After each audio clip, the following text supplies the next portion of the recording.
Graça e paz, irmãos. Eu vou ler um artigo que eu recebi numa revista Ultimato. Eu gostaria que você prestasse bastante atenção, porque essa matéria aqui não diz respeito apenas às crianças, aos adolescentes, aos jovens, mas a todas as fases e a todas as idades. O quão pernicioso e tamanha armadilha em que nos encontramos e o monstro que foi criado. Eu vi um documentário no YouTube a respeito disso há algum tempo, e os criadores da tecnologia, tudo que está aí hoje, chegaram à seguinte conclusão: nós criamos um monstro e agora nós não sabemos como dominar, como controlar esse monstro. Mas preste atenção, principalmente você que tem filho ou que cuida de criança, de adolescente. Preste atenção. O tema da matéria é o perigo das telas. O perigo das telas. A tecnologia caminha a passos largos em nossos dias. E as conquistas alcançadas nos últimos anos são fantásticas. Ninguém nega isso.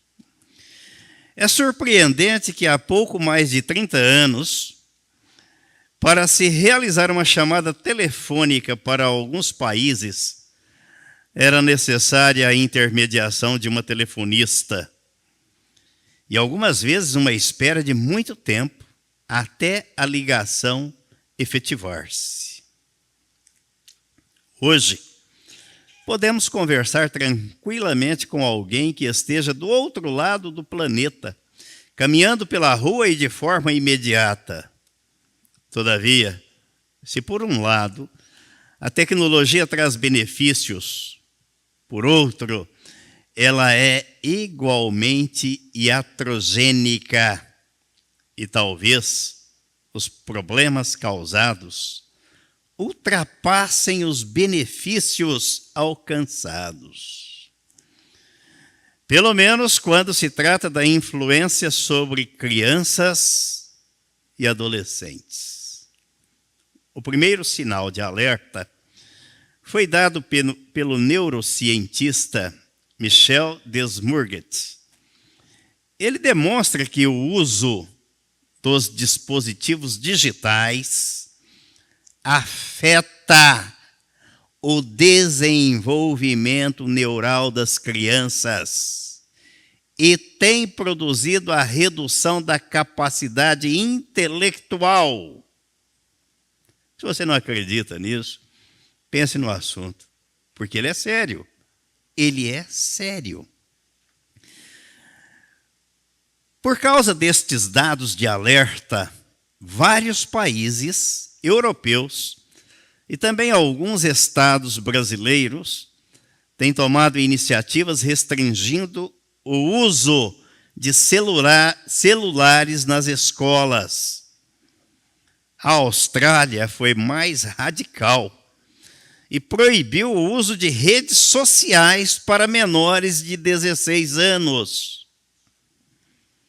O primeiro-ministro do país foi categórico ao afirmar que a legislação é necessária para proteger os jovens dos danos causados pelas redes sociais. Na contramão desses estudos e iniciativas, muitos pais, especialmente no Brasil, são condescendentes. E alguns até promovem o uso de telas pelos filhos em tenra idade. Uma mãe cristã, certo dia, disse o seguinte: quando meu filho de 5 anos está com o celular, pelo menos fica quietinho e não quer a minha atenção o tempo todo.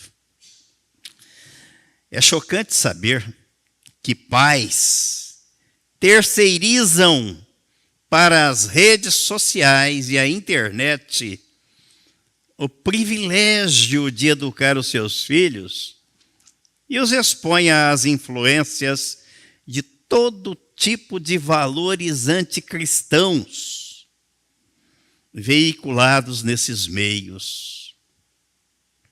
E quando os filhos apresentam comportamentos disfuncionais, tais pais recorrem a profissionais. Vão buscar o psicólogo, o terapeuta, o psiquiatra.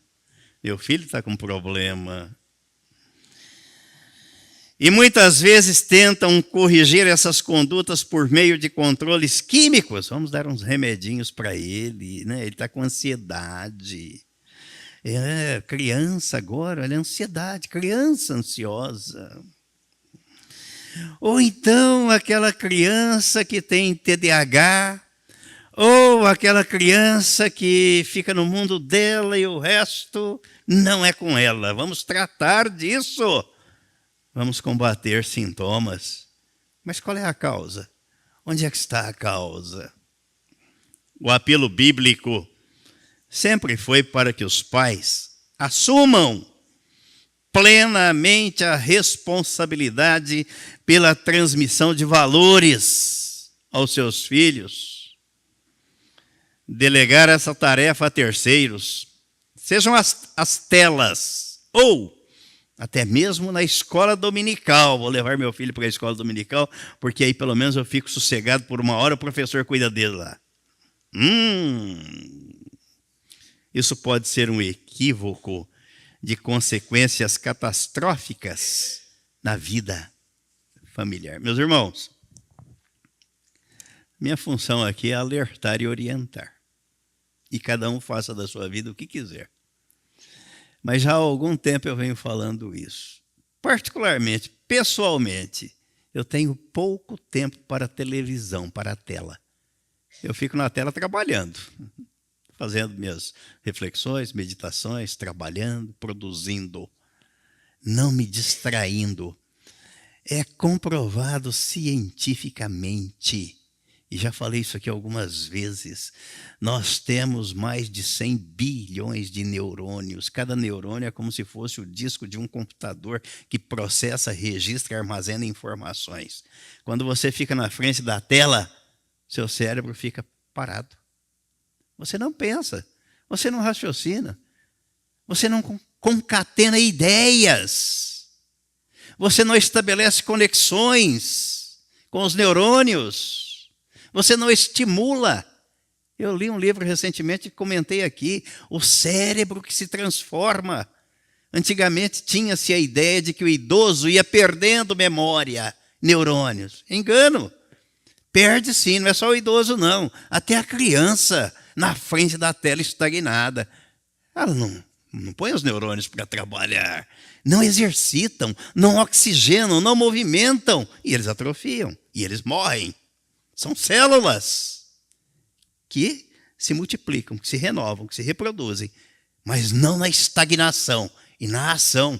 Por que se recomenda que aos idosos, as pessoas quando chegam numa certa idade, elas devem pelo menos ler, não ficar na frente da televisão ou da tela, ler, leitura, aprender um idioma e atividade física. É para estimular, para dar vida aos neurônios, não para morrer. Por que o mundo caminha na frieza, na indiferença com o qual ele caminha? Por quê? Porque as crianças estão na frente da telinha, elas não têm apreço, não têm amor, não têm empatia, não têm simpatia por ninguém. É ela e a tela. E não tira a tela da frente dela não, porque acaba a criança. Meu Deus, será que nós precisamos acordar e ver os malefícios? Procurem no YouTube que vocês vão descobrir o monstro que foi criado com a tecnologia, o monstro. E vocês sabiam que os criadores dessas plataformas digitais que a gente vê aí, eles não permitem aos seus filhos ficarem plugados nelas. Eles não permitem, porque eles sabem o mal que eles criaram. o monstro que eles querem. Ah, mas isso é tecnologia. Lógico que é tecnologia. Está aqui há 30 anos, há 40 anos. Vai fazer uma ligação. Lembra dos orelhões, né, que tinham pela cidade, os telefones. E hoje? Mas você está aqui, ó, um aparelho desse aqui. Deixa eu ver o fulano lá no Japão, lá na Austrália. Você fala com ele e vê a pessoa andando, movimentando. É benefício? É. O que é que a Bíblia diz? Vamos ler. Vamos ler que faz bem ler, porque aqui a palavra de Deus tem a resposta para tudo. Na primeira carta aos Coríntios, no capítulo 10,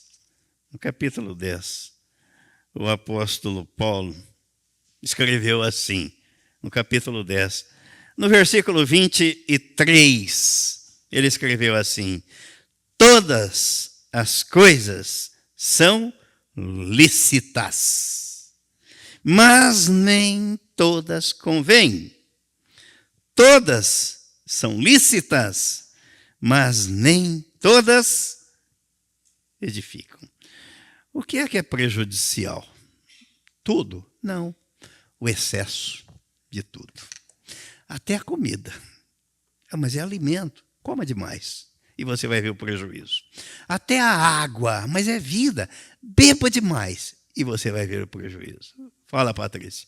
Pastor, o senhor falando sobre isso, é algo assim que eu chamo muita atenção do Bernardo a respeito disso, né? Porque a gente observa, né? Eu, quanto educadora, eu sei os malefícios que o uso excessivo de telas trazem para as crianças. E não só isso.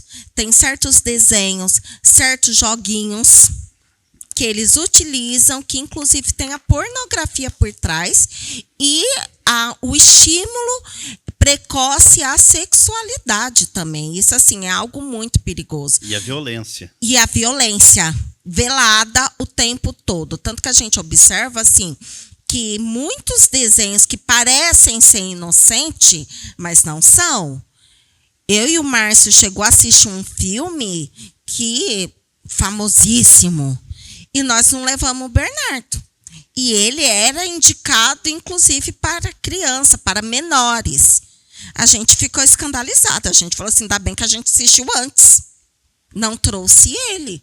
Porque isso aqui está fora totalmente daquilo que diz a palavra de Deus. Não é algo que nós acreditamos e nem devemos deixar nossos filhos expostos a esse tipo de situação, né?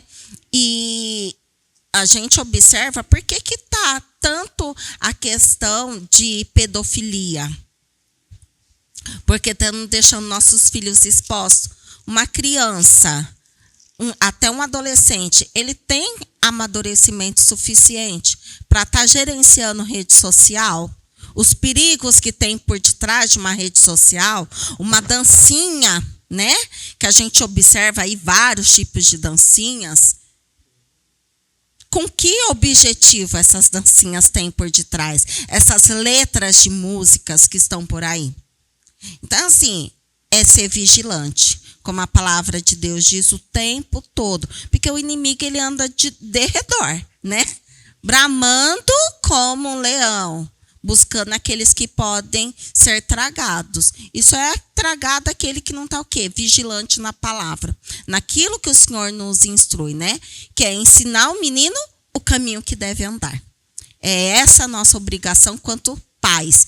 E pedir ao Senhor o tempo todo sabedoria, né? Para que o Senhor nos mostre verdadeiramente onde estão os perigos escondidos, ocultos aos nossos olhos, que o Espírito Santo sempre esteja nos revelando. Esse final de semana, esse feriado, Bernardo participou de uma conferência jovem, né? Na igreja de um amiguinho dele, e foi tratada até sobre a questão do namoro, né?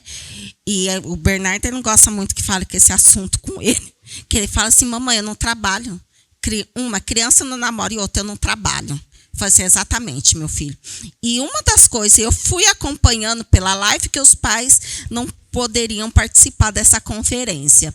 E quem estava ministrando falou assim, o relacionamento que o jovem deve procurar, a criança, é com o Espírito Santo de Deus, é com a palavra, é com os pais. Não é beijo na boca, porque se você quer beijar na boca, você tem que ter um propósito. Qual é o seu propósito? E, inclusive, quando você começa a namorar, qual que é o seu propósito? O propósito do namoro deve ser o casamento. Então, é instruir desde cedo. É natural, a gente vê a exposição que tem até de criança, adolescente, alguns vídeos namorando. Já. E às vezes eu falo assim, você paga boleto? Você não paga boleto, meu bem. Você está namorando por quê? Você tem dinheiro para se sustentar? Você não tem. Então, com qual objetivo? Né? Inclusive, o que está sendo assistido. Às vezes eu falo para o Bernardo, eu pego às vezes ele assistindo alguns vídeos, que eu falo para ele assim, o que isso está edificando a sua vida? O que está te acrescentando? Acrescentou alguma coisa? Não, então você está proibido de assistir. Você não vai assistir. Ah, mas mamãe, todo mundo assiste. Você não é todo mundo. Você é nosso filho e filho de Deus. Então você não tem que andar com a postura do mundo. É isso. Senão eu vou ficar falando aqui até altas horas. Aliás, o texto de Provérbios diz que se você quer casar, arruma primeiro a casa, o seu campo, quer dizer, o seu trabalho, o seu sustento, e depois você casa, não é? Irmãos, eu lidei com gente a vida toda, sempre. Eu tive escritório de contabilidade, lidava com pessoas. Como advogado há mais de 40 anos, lidando com pessoas. Como pastor há mais de 20 anos, lidando com pessoas. Eu tenho os meus negócios particulares que eu lido com pessoas. Mas eu nunca fiquei tão assustado como eu ando ultimamente em relação às pessoas. De ver a agressividade das pessoas, a frieza, a indiferença das pessoas. Por quê? O que está acontecendo? Você vê um texto como esse aqui, as palavras de Jesus, capítulo 24 de Mateus. Mateus capítulo 24, versículo 10. A partir do versículo 10. Ele diz assim, nesse tempo, muitos hão de se escandalizar, trair e odiar uns aos outros. Levantar-se-ão muitos falsos profetas e enganarão a muitos. E por se multiplicar a iniquidade, o amor se esfriará de quase todos. Aquele, porém, que perseverar até o fim, esse será salvo. Isso me faz lembrar o que o apóstolo Paulo escreveu a Timóteo na segunda carta. Na segunda carta, no capítulo 3, e ele diz assim, sabe, entretanto, disto, nos últimos dias sobrevirão tempos terríveis. Essa versão King James, tempos terríveis. E por quê tempos terríveis? Ele vai explicar por quê. Os homens amarão a si mesmos. Então não é amar ao próximo, como Jesus diz que eu devo amar ao próximo como a mim. Não, eu sou amante de mim mesmo. Aqui você encaixa e enquadra aqui os psicopatas neuróticos do século presente, os narcisistas. São amantes de si. Não estão nem aí com ninguém, não tem empatia nenhuma por ninguém. Serão ainda mais gananciosos, arrogantes, presunçosos, blasfemos, desrespeitosos aos pais, ingratos, ímpios, sem amor, incapazes de perdoar, caluniadores, sem domínio próprio, cruéis, inimigos do bem, traidores, inconsequentes, orgulhosos, mais amigos dos prazeres do que amigos de Deus. Eu gosto do versículo 5. Porque diz assim, você conviva com estes, tenha bastante relacionamento com essas pessoas, não é? Olha o que diz o versículo 5. Com aparência de piedade, todavia negando o seu real poder, afasta-te, portanto, desses também. Como é que você convive com pessoas desse naipe, dessa estirpe, dessa índole, desse caráter? Como? São pessoas tóxicas que fazem mal. É como o aquário onde você coloca o peixe e deixa a água suja. Ele vai ficar asfixiado e vai morrer. A Bíblia está dizendo, foge, afasta dessas pessoas, de gente desse tipo. São amantes de si. Quer dizer, eu me basto, eu. Estou nem aí com ninguém. Não quero saber de ninguém. Não quero saber da dor de ninguém, porque a minha dor é maior. O meu sofrimento é maior.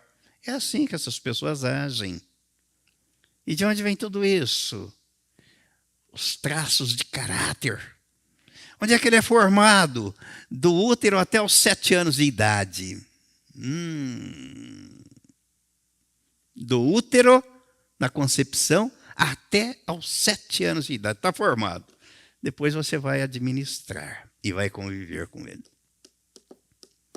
A nossa responsabilidade é grande, é enorme. Então, as crianças, a responsabilidade é dos pais. E os adultos, os marmanjos, a responsabilidade é individual de cada um. Autorresponsabilidade. Mas as coisas não vão bem. Como é que você está vivendo? O que é que está lá dentro? Eu estava lembrando agora, sentado ali, de Mateus capítulo 15, quando Jesus diz: o problema do homem está no coração dele. Está dentro dele. Está lá dentro. E como é que você tem lidado com isso e tratado dessas coisas? Domínio próprio é fruto do Espírito Santo na vida da pessoa regenerada. Todas as coisas são lícitas, mas nem todas convêm. O que é que me convém? Isso aqui edifica, constrói, ajuda, contribui, é positivo, agrada a Deus. Sou eu quem tem que fazer esse exame. Não é ninguém que vai dizer para mim. Está escrito na palavra. É o Espírito Santo que vem soprar aos meus ouvidos. Olha, cuidado. Por onde você está andando, o caminho que você está pensando, fazendo, ensinando, vivendo. Mas os psicopatas eróticos da presente era e os narcisistas por excelência, esses não têm empatia por ninguém. Quanto pior, melhor. O slogan da turminha do PT. Vamos piorar a coisa, porque quanto pior, melhor para nós e para a nossa gangue, para a nossa turma. E é o reflexo, a sociedade é isso aí. Quem é que está lá no poder, quem é que está dentro das igrejas, quem é que comanda, quem é que administra, quem é que gerencia. Como são os nossos lares, a estrutura, qual é a base, o fundamento, no que é que nos apegamos. Deixa o filho na frente da televisão ou na frente dá um computador para ele, uma telinha, um smart, sei lá o que for, e a gente pelo menos fica sossegado. Você pensa na vida, na saúde, na integridade do seu filho? O que é que ele vai ser amanhã? Como ele será amanhã? É o que está sendo plantado hoje, é o que foi gerado no útero. O que você recebeu já passou para ele desde o útero, desde a concepção. E até os 7 anos está formada a personalidade e o caráter dele. E daí para frente? Mas o meu filho... O seu filho? Eu lembro do que eu falei para uma mãe numa reunião de pais e mestres, né? Quando meu filho era adolescente, que eu fui na única na vida. A única. E a mulher esbravejando, falando do filho dela. Vai ver que ele não é seu filho, deve ser filho do vizinho. Porque os nossos filhos são reflexos daquilo que eles são na nossa casa. Eles vão ser na igreja, na escola, no cinema, na praça, no passeio, onde eles estiverem. Reflexo. Qual é a índole, a personalidade, o caráter dele? O que você plantou e ensinou para ele? Foi a televisão que ensinou, foi o smartphone que eu deixei na mão dele para eu ficar sossegado. Pois é. Você terceirizou. Lembra daquele livrinho do pastor Glênio, né? Quando ele fala da família, a respeito da família, da babá, que os pais terceirizam aquilo que eles têm de mais precioso na mão deles. Que uma criança até os 7 anos de idade, ela faz mais de 500 mil perguntas. E os pais têm mais de 500 mil oportunidades de ensinar os seus filhos. Mais de 500 mil oportunidades para ensinar os seus filhos. Mas onde é que eles estão aprendendo? Na frente da telinha. O reflexo está aí na sociedade. Se há 30 anos atrás a coisa era de um jeito, vejam a geração, aliás, chamada geração Z, né? Hoje. Aquela geração que, se não faz o que eu quero do jeito que eu quero, não conte comigo. Tem que ser do meu jeito. Misericórdia, eu aprendi que não é assim. E a Bíblia me ensina que não é assim. É do jeito que as coisas devem ser. Primeiro nós temos princípios bíblicos para serem observados. Depois nós temos regras, temos leis, temos uma sociedade civilizada. Esses dias tive um problema aí com um inquilino por conta de uma conta de água, por causa de uma conta de água. Os 2 moradores lá não se entendiam. Eu falei, gente, presta atenção. Vocês moram aí há mais de 10 anos. Nós vivemos numa sociedade civilizada. Se vocês não forem capazes de resolver, de conversar para se entender quanto a uma conta de água e querem transferir o problema para mim, eu tenho pouca coisa para resolver. Vocês querem me dar isso e não são capazes de resolver isso, onde é que nós vamos parar? É assim. Por isso que eu ando assustado com as pessoas. E a ideia de me tornar um terapeuta para ajudar as pessoas não é por outra razão. É porque eu vejo o quanto a sociedade está doente, adoecida, com as emoções, com as feridas, e não sabem lidar com essas coisas, resolver os seus problemas. Não conseguem resolver. Mas a telinha ensina isso? A telinha passa emoção, passa sentimento, passa amor? Não. Como é que são as sinapses, as ligações, as conexões dos nossos neurônios? Só vou recebendo, absorvendo, absorvendo. Na telinha, eu não paro para pensar, para refletir. Todas as coisas são lícitas. Por que isso não me convém? Eu tenho que pensar, eu tenho que raciocinar. Mas a telinha não ensina isso. Então, quando Jesus diz que o amor se esfriará de quase todos, não é à toa. Os acontecimentos. Mas isso é tecnologia. Isso é modernidade. Lógico, o diabo não chegou para Eva no jardim do Éden e disse para ela assim, coma da árvore e você vai comigo para o inferno. Ele não falou isso para ela. Então ele não vai dizer hoje, olha, vocês gastem tempo, mas se dediquem maior parte do tempo que vocês puderem às telinhas. E depois vamos viver todos abraçados no lago de fogo.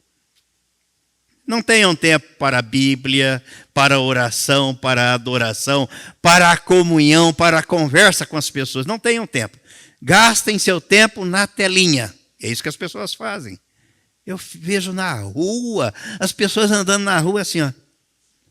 Meu Deus, mas nem... Atividade física, em academia, nos parques. As pessoas estão lá andando e com a telinha na mão. Eu lembro que lá em Paris, né, há algum tempo aí, a pessoa caiu dentro do rio, lá do Rio Sena, e morreu. Por quê? Porque estava com a telinha na mão, não viu. Caiu dentro do rio. Morreu afogada. Dirigindo. Você, quando percebe alguém na tua frente, o carro está para lá, você pode olhar, ele está lá no celular. Meu pai. Muito bem. Gastamos esse tempo, empregamos esse tempo para a gente refletir sobre o que está acontecendo. Mas qual é a chave da bênção?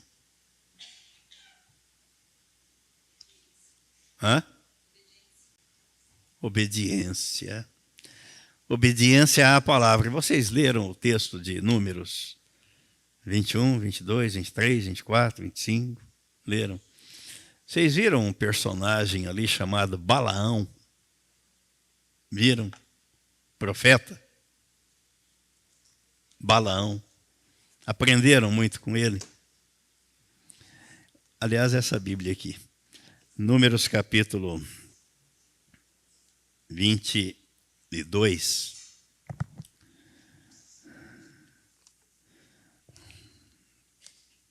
Capítulo 22. Ele vai, a partir desse capítulo, né, ele vai contar a história do povo de Deus e de um homem que fora chamado por um rei para amaldiçoar o povo de Deus. Mas eu quero ler aqui trazer aqui um dado histórico a respeito deste personagem, Balaão. Prestem atenção. Chegamos ao final da segunda parte de Números, capítulo 22, e ao princípio da história de Balaque, que era rei de Moabe, e Balaão. Israel agora marchou de volta à sua área de mobilização ao leste do Jordão e imediatamente ao norte do Mar Morto. Lembrando da história que Deus tinha tirado esse povo lá do Egito. Introduziu esse povo na terra de Canaã. E por onde esse povo foi passando, a mão de Deus, eles iam dominando, porque era o poder de Deus que estava sobre eles e Deus havia dito que faria isso na vida deles e através deles.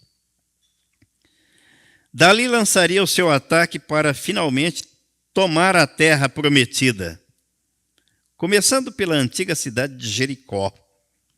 As muralhas caíram pelo poder de Deus e o povo entrou. Contudo, Moabe desconfiava das intenções de Israel. E esse temor por parte de Moabe abre um notável parêntese na história de Israel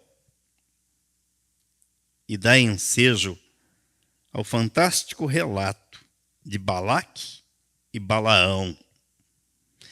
Balaque era o rei moabita. Então Moabe era o lugar. Balaque era o rei de Moabe, que chamou Balaão, agora preste atenção, falso vidente. Balaão, um falso vidente. Adivinho e profeta mercenário, como alguns hoje em dia. Quer dizer, fazia por dinheiro, movido pela ganância, pelo dinheiro. Foi chamado para amaldiçoar o povo de Deus. E quem leu o texto, né, são pelo menos aqui uns 5 capítulos, 22, 23, 24, 25, até mais, pôde ver e ouvir a história. Por isso que eu pedi para ler, porque não vai dar para a gente ficar lendo todos os capítulos aqui inteirinhos, tal, o tempo é curto. Mas viram a história, tomaram conhecimento da história. Que ele foi chamado para amaldiçoar o povo de Deus. Balaão é descrito como um tipo de religioso sob encomenda. Aquele que faz o que o contratante pede mediante pagamento ou acordo de interesse.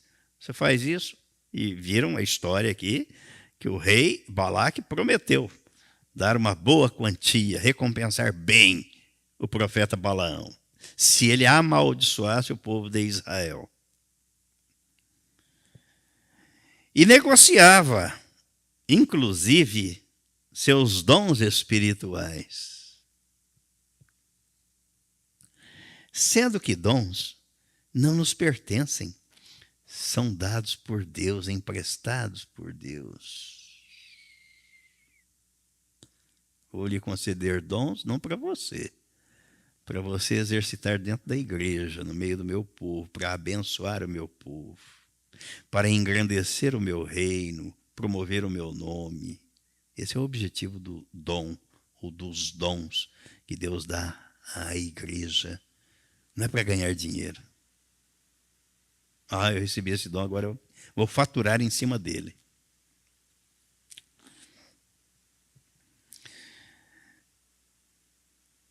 A doutrina de Balaão era que o povo não podia ser amaldiçoado contra a vontade de Deus. Claro, quem pode ir contra a vontade de Deus? Ninguém. Ninguém. Prestem atenção. Aí é que entram as sutilezas do diabo e nós devemos estar assim, ó. Se a gente pudesse botar um palito assim no olho, né? Para o olho não fechar. E alguma coisa no ouvido também para ele não fechar. A doutrina de Balaão era que o povo não podia ser amaldiçoado contra a vontade de Deus, mas poderia, entretanto, ser corrompido. Olha, eu não posso amaldiçoar esse povo, porque, como ele diz, como é que eu posso amaldiçoar a quem Deus abençoou? Então, Deus abençoou, eu não posso amaldiçoar. Mas tem um negócio, se a gente fizer aqui um artifício, usar de um expediente, leva esse povo à corrupção, a se corromper, e você consegue os seus objetivos. Vamos ver aqui Judas. Judas, a carta de Judas. Como só tem um capítulo, é o versículo 11. Está lá depois das cartas de João, né? A primeira, a segunda, a terceira carta de João. Aí vem Judas, antes do Apocalipse. Versículo 11, ele diz assim: ai deles, porquanto trilharam o caminho de Caim, ávidos pelo lucro, se jogaram no erro de Balaão, e foram tragados pela morte na rebelião de Corá. Nossa, 3 personagens aqui do que pior podia acontecer na história da humanidade. E a Bíblia registra, não esconde. Vejam o comentário a respeito desses 3 personagens aqui. Olha, Judas cita 3 exemplos do tipo de atitude insana e pecaminosa que leva aos terríveis ais proferidos por Jesus. Lembram o capítulo 23 de Mateus, quando Jesus profere uma série de ais contra os religiosos? Ai de vós, escribas e fariseus. Hoje o mundo está cheio de escribas e fariseus, com a Bíblia na mão, com as Escrituras na mão. Alguns dizendo ser nova criatura, mas Cristo está longe deles.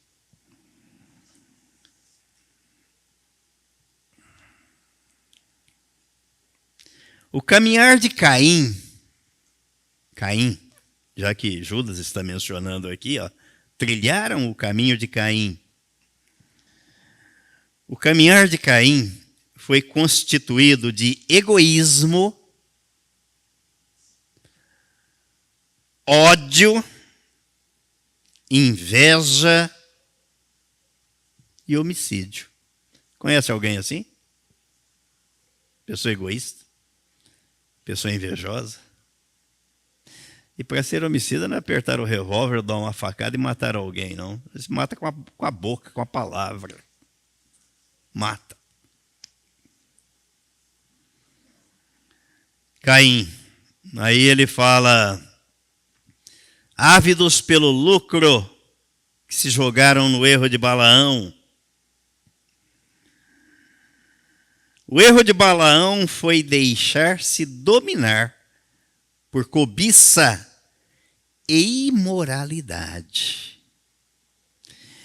O rei ofereceu a grana para ele, a prata, o ouro. Ele disse: rei, eu não posso amaldiçoar a quem Deus abençoou. Eu não posso. Mas faz o seguinte: vamos armar uma cilada para que esse povo se corrompa. Quer dizer, ele foi contra Deus, contra a palavra, contra o propósito de Deus.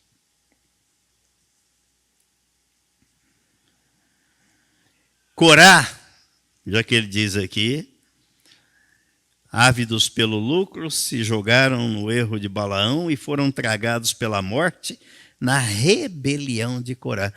Alguém lembra aqui, leu, o que é que aconteceu ali com a família de Corá? Hã? Tá, mas por quê? O que eles fizeram? Alguém se lembra? Se rebelaram contra a liderança de Moisés. Contra a liderança de Moisés. Queriam o lugar de Moisés. Eram contrário à forma como Moisés conduzia o povo. E lembrando que era Deus quem conduzia Moisés. Então foram contra quem? Contra Deus.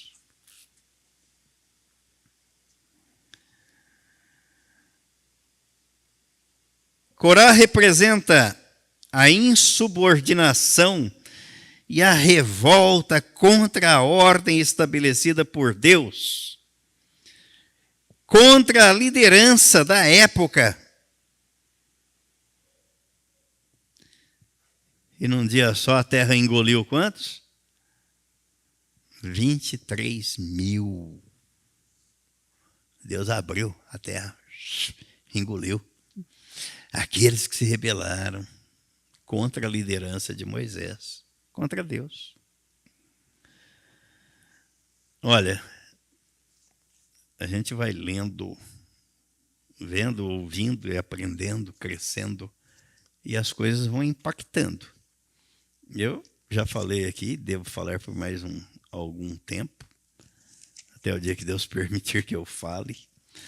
Este capítulo 4 de Gênesis, capítulo 4, já que ele está falando de Caim, no versículo 7. Aliás, vou ler o 6 e o 7, Gênesis capítulo 4, versículos 6 e 7.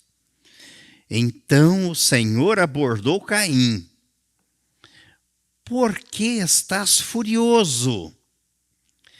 E por qual motivo teu rosto está transtornado? Se procederes bem, não é certo que serás aceito? Entretanto, se assim não fizeres, sabe que o pecado espreita a tua porta e deseja destruir-te. Cabe a ti vencê-lo. Caim ficou furioso, porque Deus não aceitou a oferta dele e aceitou a oferta de Abel. E Deus alertou Caim: Caim, o mal está aí, ó, rondando você. Mas sabe quem é que vai dominar? Não sou eu, é você. Autorresponsabilidade. É você, Caim. E ele não dominou. Foi lá e matou o irmão. Estava mais fácil tirar a vida do irmão do que exercer o domínio próprio. Ser responsável. Fazer a reflexão. Por que Deus não aceitou a minha oferta? Aceitou a do meu irmão. O que é que está errado? O que é que eu preciso aprender? O que é que eu preciso fazer certo daqui para frente? Por que não deu certo? Fazer a reflexão dá trabalho. leva a pessoa a uma posição de humildade para reconhecer que ela errou. O que está errado? O que eu preciso consertar? E Deus tinha dito a ele: cabe a você. Agora é com você. Ele matou o irmão e com certeza ele deve ter encontrado uma série de justificativas para matar o irmão. Justificar o ato, a atitude dele para matar o irmão. Então cabe a mim e cabe a você. Não vamos transferir a responsabilidade nem a culpa para ninguém. Eu sou o culpado. Eu sou o responsável. E eu tenho que ver e avaliar, averiguar onde é que está o erro. O que é que eu preciso melhorar? O quê? Já que a fé, o conhecimento, a ação, enquanto respirarmos aqui no planeta, sempre num progresso, numa ação progressiva, contínua, para frente, olhando para o alto, não para as circunstâncias, nem para mim, para o alto. Cada dia, crescendo na graça e no conhecimento do nosso Senhor e Salvador Jesus Cristo. Mas o que me deixa feliz é que a Bíblia diz para nós, no capítulo 2 da carta aos Filipenses, esse assunto aqui hoje foi só, nem é o início, tá? Porque falei de outras coisas que não estavam previstas, mas eu não poderia ficar quieto, né? Em relação às telinhas, Mas é só o início. Próxima semana iremos tratar disso com mais calma, mais profundidade. Filipenses capítulo 2, o apóstolo Paulo diz: tende em vós o mesmo sentimento que houve também em Cristo Jesus. Pois ele, subsistindo em forma de Deus, não julgou como usurpação o ser igual a Deus. Antes, a si mesmo se esvaziou, assumindo a forma de servo, tornando-se em semelhança de homens e reconhecido em figura humana. A si mesmo se humilhou, tornando-se obediente até a morte, e morte de cruz. Pelo que também Deus o exaltou sobremaneira e lhe deu o nome que está acima de todo nome, para que ao nome de Jesus se dobre todo joelho nos céus, na terra e debaixo da terra, e toda língua confesse que Jesus Cristo é Senhor, para a glória de Deus Pai. A obediência de Jesus o levou à cruz. Foi obediente até a morte, morte de cruz. E o apóstolo Paulo está dizendo que nós devemos ter o mesmo sentimento. Porque a cruz é o único lugar que esvazia o homem. Põe para fora aquilo que está lá dentro e que o impede de ter comunhão com Deus. Porque o pecador não tem comunhão com Deus. Ele é criatura, mas não é filho. E para ser filho ele precisa nascer de novo. E não há lugar para novo nascimento a não ser no corpo de Cristo, onde ele nos atraiu no corpo dele na cruz para nos esvaziar. E depois de vazios, nos encher da glória, da graça, da habitação da Trindade. A Trindade não vem habitar no coração velho, da velha criatura, mas no coração trocado, dado por Deus em Cristo na cruz. Aí nós vamos ter prazer em obedecer a Deus, porque seremos guiados pelo Espírito Santo à obediência. Foi isso que Deus falou através do profeta Ezequiel, quando ele diz no versículo 26 e 27, dar-vos-ei coração novo, e porei dentro de vós espírito novo. Tirarei de vós o coração de pedra, e vos darei coração de carne. porei dentro de vós o meu espírito, mas ele não põe antes de fazer isso, de tirar o velho, de tirar o coração endurecido pelo engano do pecado. Aí ele troca o coração, dá um coração novo, e depois nesse coração novo ele põe o Espírito Santo. E farei que andeis nos meus estatutos, guardeis os meus juízos e os observeis. A ação do Espírito Santo me leva à obediência, a andar conforme a palavra dele.